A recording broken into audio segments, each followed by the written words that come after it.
Currently in the Detroit airport. That was a beautiful 11 days I spent with Nicole. It was pretty incredible. So now it's back to the van and going to go visit my boss's family. They've got a cabin on a lake. We are now leaving at 7:20, but that's okay because last time I had to spend the night in the Vancouver airport. No overnights this time. Fingers crossed. Flight out of Detroit was delayed by like 2 hours, and now I'm stuck in Toronto, which means that when I go to Vancouver it's going to be 1:30 in the morning, and my van is about an hour and a half away from the airport, and there are no trains or buses until 5 a.m. Might have to spend another night in the Vancouver airport, which I do not want to do. That's not going to be fun. On the bright side, they gave me free food, but yeah.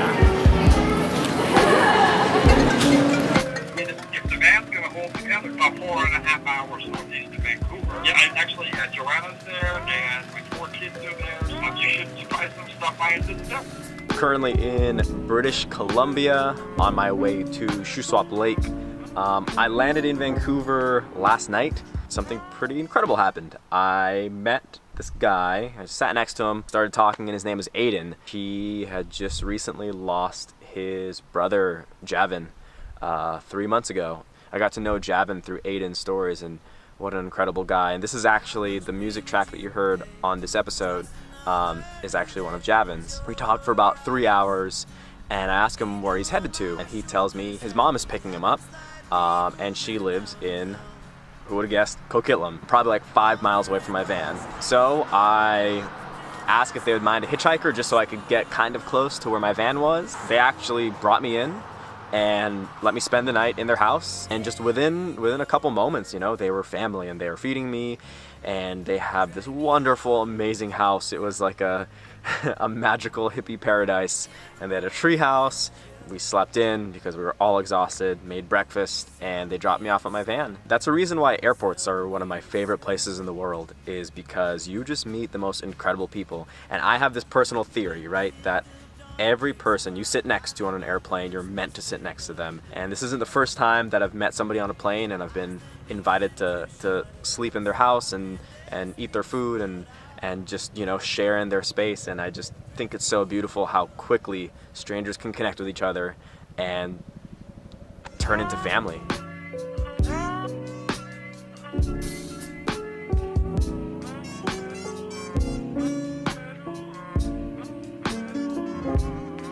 We learn a few key lessons as kids. Be fair, be kind, be generous. Treat others how you want to be treated. It's simple. So why do so many of us forget this once reaching adulthood? Kind of looks sick. Mom can't go, she's sick. Oh no.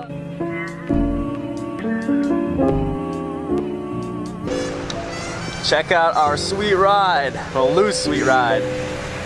Badass. Lou, how long have you had the bike for? That's my 3rd summer now. 3rd summer. 3rd summer, yeah. Only 8,700 kilometers on it.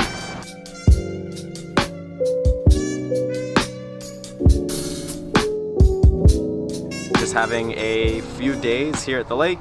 I did a paddle board to that island right over there. Just paddling back. I was like, oh my God, this is gonna be so far. And Lou came out with the family with the boat, and they picked me up and basically rescued me. Here's a little secret, I don't really know how to swim. I kind of never learned how.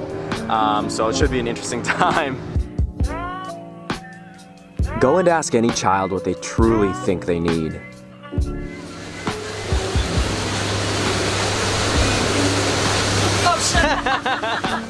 A home, a good meal, and endless hours to play. Not much else. It shouldn't be any more complicated than that. Really.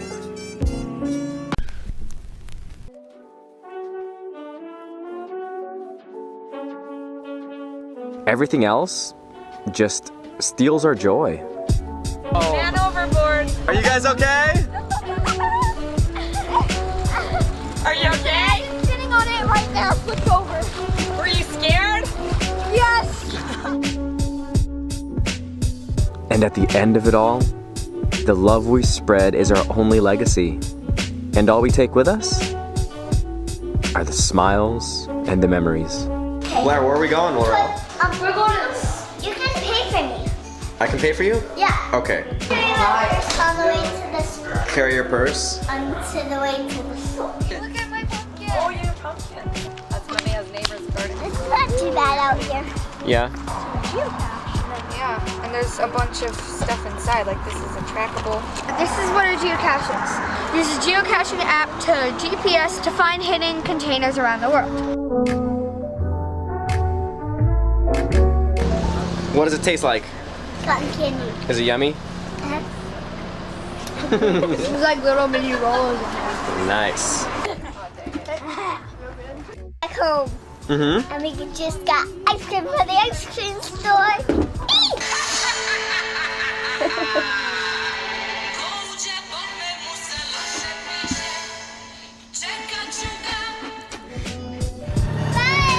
I'm not the same.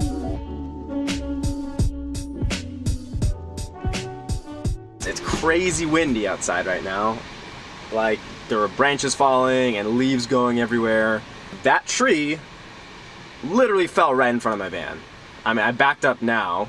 Yeah, that was scary. That was really crazy. It literally just cracked and fell down right in front of me. And a crazier thing is that Nicole just gave herself a tarot card reading. She got a card that said she needed to be rooted because you can never tell how strong a tree is unless you can see its roots. You know, a weird synchronicity. I'm going to go take a shower from some dude that I met in a back alley, and he was hosting an art show. His name is Colin. He's super dope. His art is awesome. And yeah, he's supplied me with a shower, saving my life. What is that again? It's a yam. Or it was. That's something else.